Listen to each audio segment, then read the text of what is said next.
What? Welcome back, everyone, to Two Cyber Chicks. If you are new here, I'm Jax, and that is Erica. We are the Two Cyber Chicks. If you're a new person, welcome to the show. We love to have you. Thank you for all the repeat offenders out there. Erica, today we have an incredible guest. I'm so excited. Yeah. I've been on her show. She's now coming on ours. So there's going to be three Cyber Chicks up in here. Bronwen Hudson, aka funniest cyber marketer of 2024, allegedly. Erica, we're going to be finding out. Right? Storyteller, mastermind who makes cybersecurity not boring. Yes, it is possible, folks. As the marketing lead at Rival Risk and a certified cyber pro, she built a career turning complex security topics into engaging, relatable content. We'll be diving into the magic of marketing and cybersecurity and the power. I'm telling you what, the power of storytelling. Eric and I have to tell stories all day long around how to break down complex problems into easy, bite-sizable stories. And I can tell you right now, just knowing Bronwen, you're going to have some laughs along the way. So this is going to be a very, very engaging episode. So buckle up. You ready to do this? Get our guests on the show, Erica? Do it. Let's do it.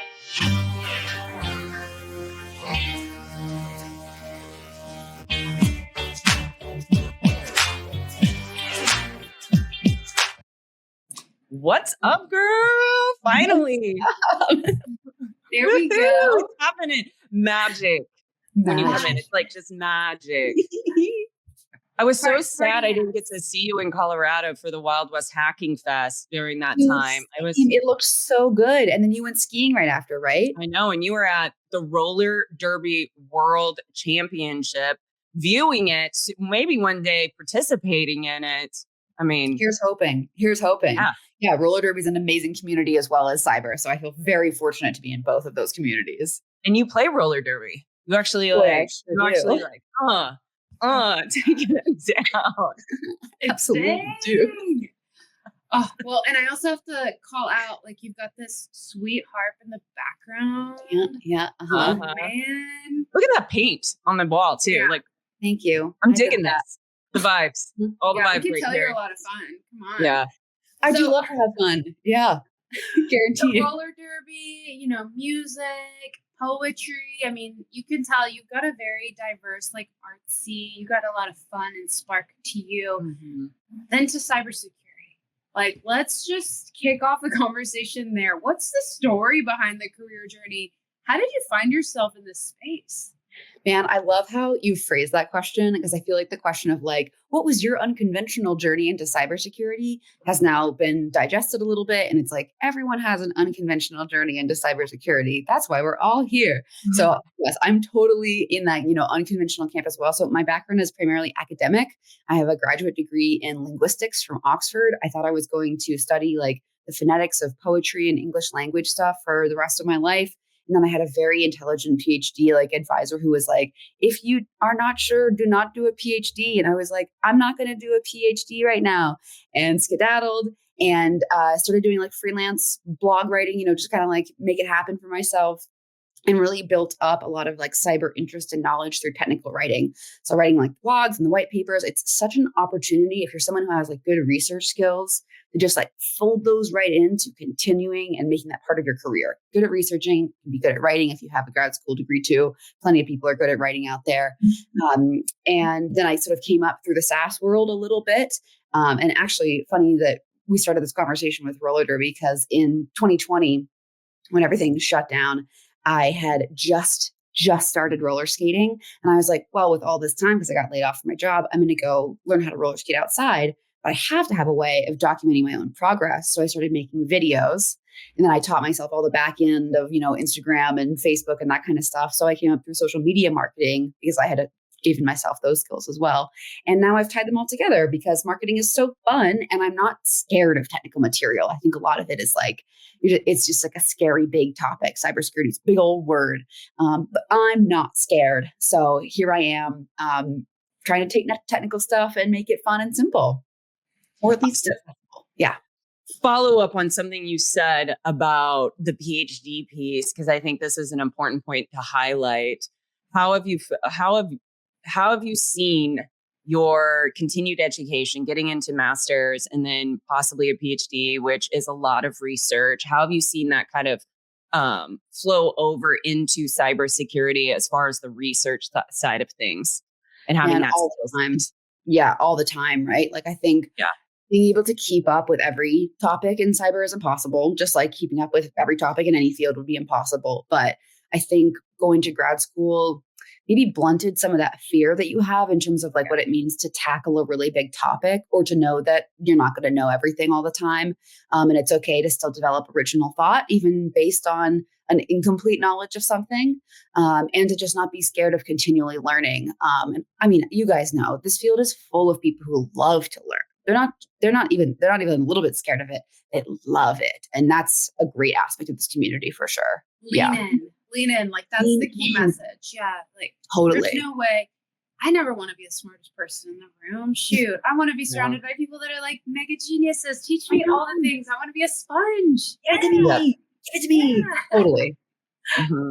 And I love that. I love that story of you also like recording yourself and like learning to skate. I feel like that just shows like your personality, and it shows like, okay, I'm gonna like not be great at this initially, but I'm gonna also like highlight the progress. And I feel like with anything you choose to do, like there is beauty in that. And like just, fear aside, like I'm gonna commit to something. I'm gonna probably suck initially, but I'm gonna get better, right? And like learning how to do it in cyber too. It's like there's different flares in whatever marketing you want to take, whatever angle, like you'll learn it as you go. But like Absolutely. dive in. Be unapologetically you.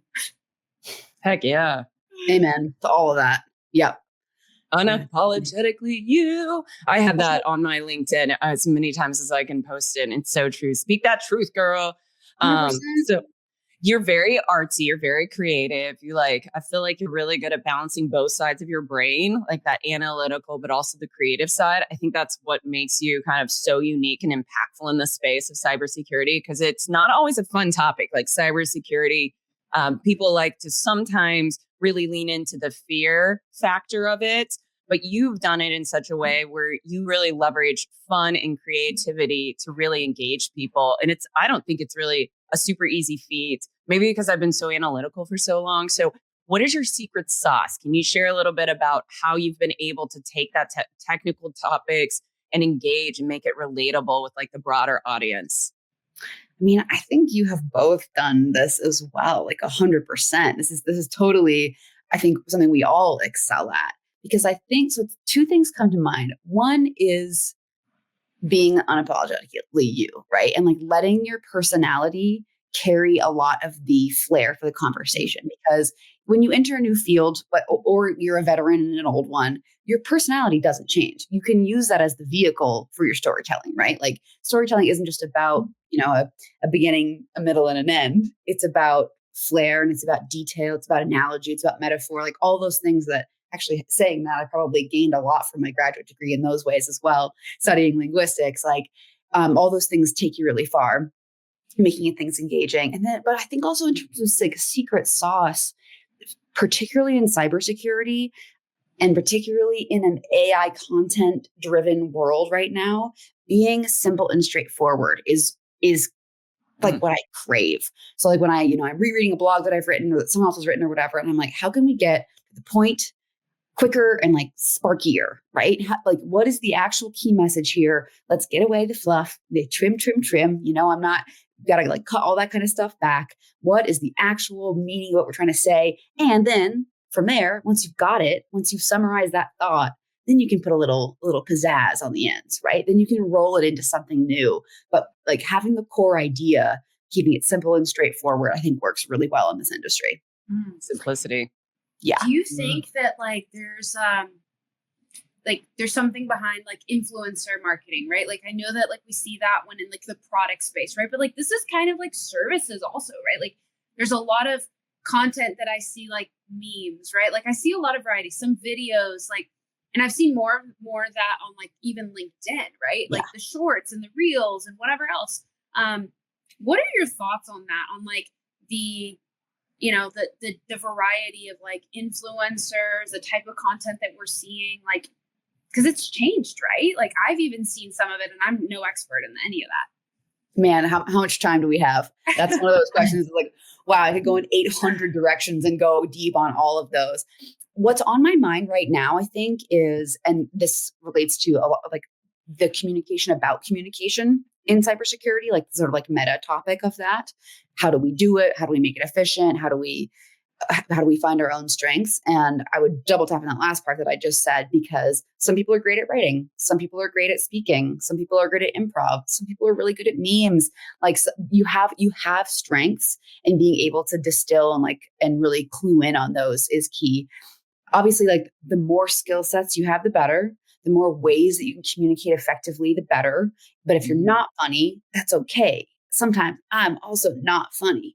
Like the whole allegedly was because I was like, somebody called me a meme queen. And I was like, oh, man, I'm not sure I've made a meme in like a couple of years. Like, what are we talking about here? And then I was like, but I am a meme queen because I've been on the internet a lot. So I like trying to ingest like the different ways that information can actually be disseminated and embracing which ones you're good at, right? Like, and playing to your own strengths, being unapologetically you. Totally. Just come and bring around. I have a follow-up on that. If somebody's listening right now, because I've actually done this exercise so many times. I just did it this year for some other things that I'm doing on a side hobby, we'll call it. And it was all about your skill stack. And it was like trying to identify the 3 things that you're really good at. Nice. How do you go about like figuring out where you're best suited as far as storytelling, improv, meaning like what is a good approach to like figure that out? Is it just to go and try and do it, or and like gauge reactions? Like, how do you know if you're doing a good job? That's such a great question. I think, I don't know if I like thrive with the idea of, am I doing a good job? Because I'm already such a like wannabe high achiever. That's not like that's already on my mind. What feels more important to me is like, what's making me happy? What is actually really fun? What feels like the authentic, organic way for me to do this? And that will only ever lead in a good direction. And even though it's really scary to try new things as an adult, oh my God, especially things like improv or like video, right? If you're someone who's been behind a screen and not on camera for like most of your life, and then somebody's like, hey, let's jump online and do a live podcast. You're like, like it's like people's worst nightmare. Start sweating. Oh my gosh, it's like a horrible experience. And like, I'll just admit that I absolutely found that to be a horrible experience for like a solid year.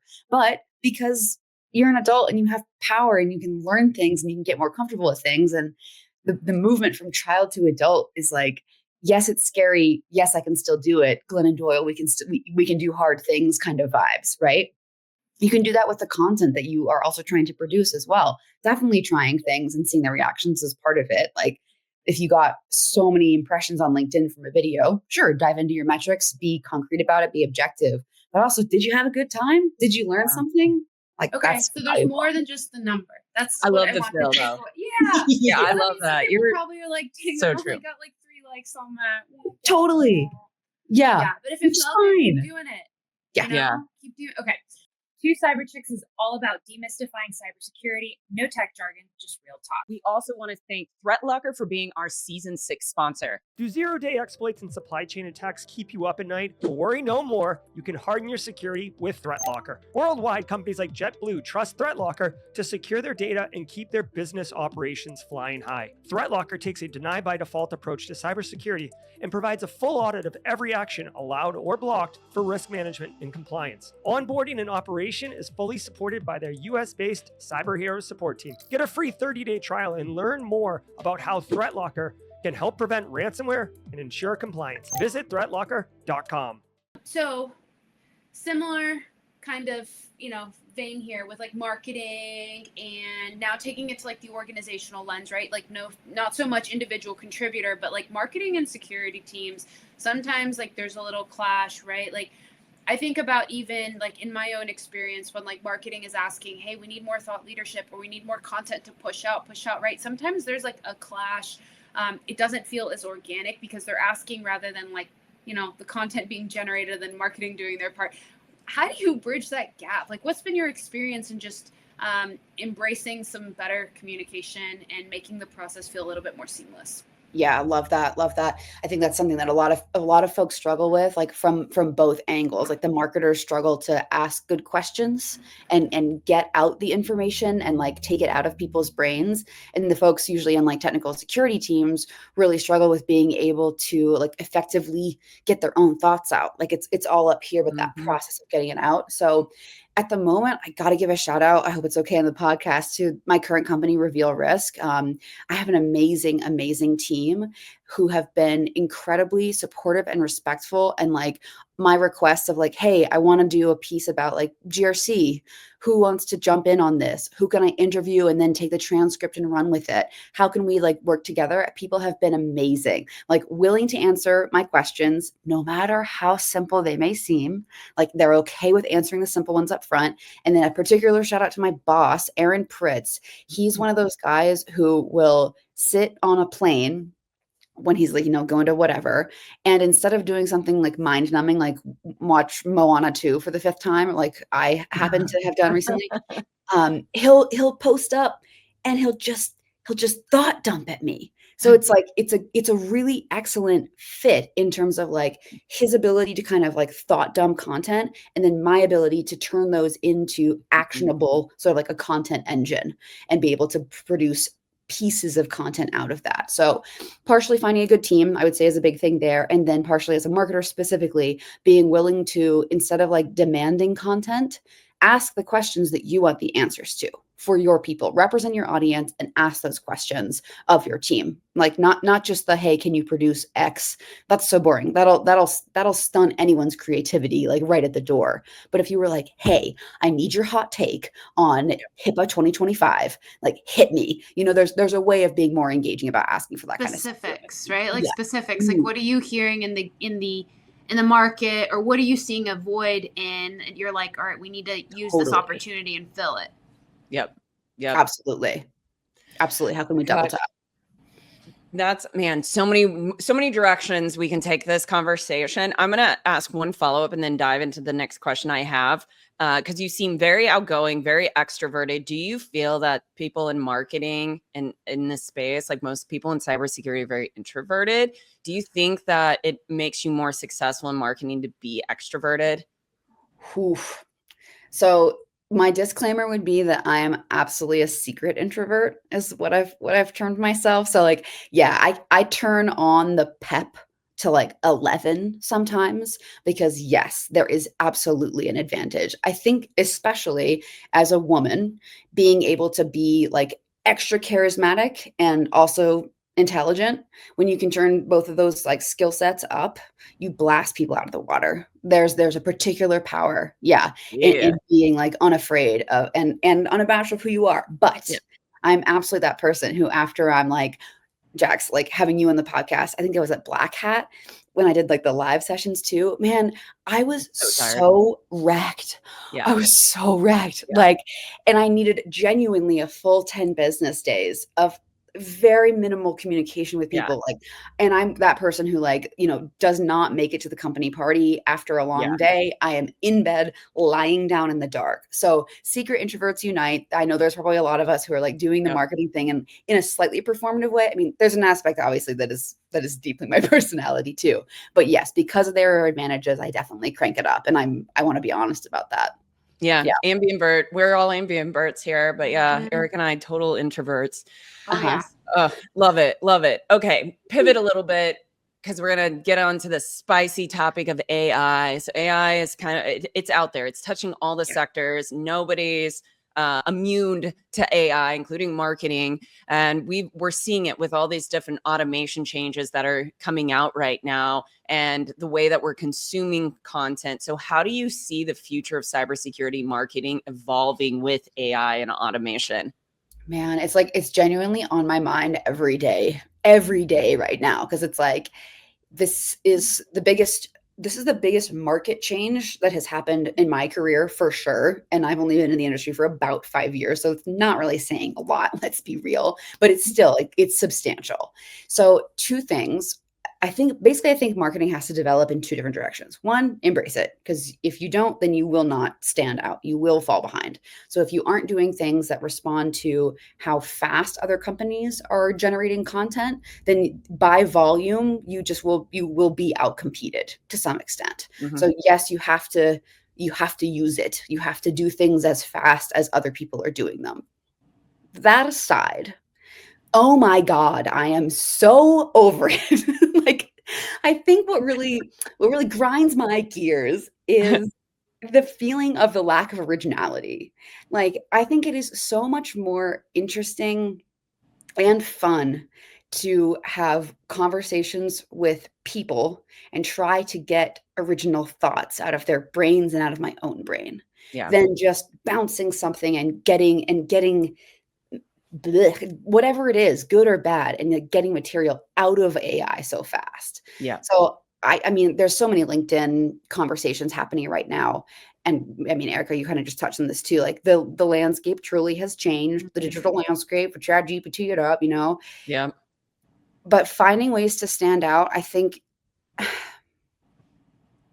it just makes me sad because I like originality and creativity so much that AI ends up feeling a little bit like it just feels antithetical to those things. So even though I see the utility, I kind of am mourning the state of marketing and communication more broadly because I'm so passionate about being true and straightforward and authentic and personal and original. But I don't know. I think I just depressed myself a little. Mm. It's a very interesting space. We were just had a guest on the show that is she New York Times? She's New York Times, right? Elizabeth Latardo, New York Okay. Times bestseller. Yeah. And she's got a few book deals. And she was sharing with us that the publication industry right now has stopped taking on new authors because they are leveraging AI to write their books. And it's becoming a huge problem. All these authors are coming forward and they're leveraging AI, not to just help them edit in grammar, but to literally build out books from scratch. And so it's really impacted the market. Yeah. So specifically in like the business sector, I think it's been Yep. impacted. So, I mean, there's just a lot that we have to like Yeah. kind of, wait and see what plays out, because I do wonder at what point does that originality like void kick in where like Totally. everything you're reading is dry and dull. Right. And like, but I do know individuals that like in the morning talk to AI for 30 Totally. minutes every day, right? And like that's their thing. That's like it's becoming like their little buddy, right? And I have like all these flashbacks to all the movies in the 90s that we watched to like smart things and the robots and whatnot. And I'm just like, oh man, here's the generation we're living in now. But like embrace some of the technology, and then others, it's like, all right, we'll see and find out. Sometimes there's a buzz, and you just don't know what you don't know and what's actually going to happen. But anyway, we could chat about this forever. Also forever. I do want to get your feedback. You are an excellent communicator. I think as cyber professionals, we're always trying to also do better. We want to be better communicators, better listeners, all the things. If you had a piece of feedback that you could share just based on your experience working in this field, what do you think could be a great takeaway for people listening that want to be better communicators? Man, I think like where do I start? Yeah. Two things come to mind, both related to the conversation that we've just had. I think because specifically written content is so it's proliferating so quickly right now because of AI. Video will continue to stand out in a specifically powerful way. When we have conversations, even digitally, face to face, new things come out, and there is something currently, deepfakes aside, irreplaceable about human to human contact. That is so valuable. That hasn't gone away. That won't go away. In terms of the marketing value of that, I think I would refer back to a lot of the fear that people have about being on video.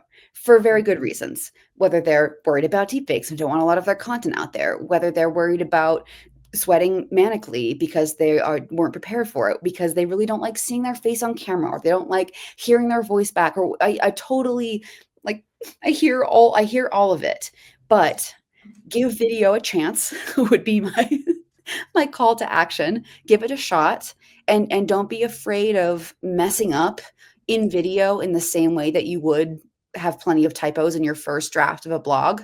Like, it's okay. We can decrease the stakes of video and use it in a calm and authentic way. Because I think that's also where like marketing and a lot of the social platforms are going anyway. A lot of them are homogenizing. We're seeing more shorts on LinkedIn. YouTube Shorts is blowing up. All those kind of things. Like, the marketer in me is like, do that for other reasons too. You got to do it for the numbers too. Yeah. Doesn't have to be perfect, right? No, like, I mean, Jax, you and I have been learning as we go here, right? Like, God, we do it because it's fun. We get to meet awesome people like you. Like, we're like, we don't, do I necessarily sit around like hearing my voice playback or like watching myself? No, but I'm like, hey, this is a lot of fun. It's fun doing it. And you just shouldn't overanalyze like your content. Like, totally. That's been my kind of golden rule. Just don't overanalyze it. Don't overthink it. Just do it. If it feels right, put it out there. Completely agree. Easier said than done. Oh, sure. But yes, totally. Try. Just try. Oh man. Well, this has been awesome. If anybody is like interested in checking out your content, wanting to learn more about you, where can they find you? Please reach out to me on LinkedIn, especially if you are a woman in cybersecurity. I will happily tell you all of the details of my journey of how I got to where I am. On LinkedIn, it's my full name, Bronwen Hudson. It does say that I'm the funniest cyber marketer 2024, allegedly, because they gave me an award for it right up there, which That's is amazing. bananas. It's so bananas, but also sets the stakes really high. Like, just to be clear, I am not a comedian. I had someone reach out to me on LinkedIn recently. They're like, hey, can I see some samples of your comedy? Please reach out to me on LinkedIn, but know that I have no comedy samples coming your way. When I make it to the stage, I'll let you know. But up until then, it's just my story. Stand-up tour 2026. And I do have a joke on that. The first time Bronwen reached out to me in LinkedIn, she was like, hey, I've got this stand-up that we do on a regular basis. Will you be on my show? And I'm like, I'm not really that funny, because all I thought was stand-up comedy. And I'm like, and I saw her content before, so I was like, I'm not funny. I can't do this. And she was like, no, I mean like daily stand-ups where you stand up and do a quick, like, and I was like, oh my God, I'm such a dork right now. I read it because I saw her as this funny person online. So she's like, hey, you want to be part of our like stand-up podcast? And I'm like, no, that's terrifying. I have to be funny. And she was like, no. Open mic night. Not that kind of stand-up. And I'm like, oh, fair. Okay. Yeah, it was funny. Oh. You should do that. I won't should you. Highly encourage it. I think it would be hilarious. Yeah. That would be hilarious. More to come, guys. Yeah. I'll take it. Anyway, it's been super fun. Thank you so much for the time today. Thank you so much. You're both ask fantastic questions, great hosting, and I can't wait to see you guys on LinkedIn all the time. All right. Have a great day. So much fun. Oh man. Well, that was awesome. Thank you, Bronwen. Oh. It froze on my end. I don't know if it froze on your end, but I'm good. No. I'm good. Rock and roll. We're rolling. Thank you guys for tuning in to another awesome episode. Amazing. We are looking forward to seeing you guys on the next one. If you have any feedback, please shoot it our way. If you have any suggestions for podcast guests, any topics you guys want us to cover, as always, shoot us an email at 2cyberchicks@gmail.com.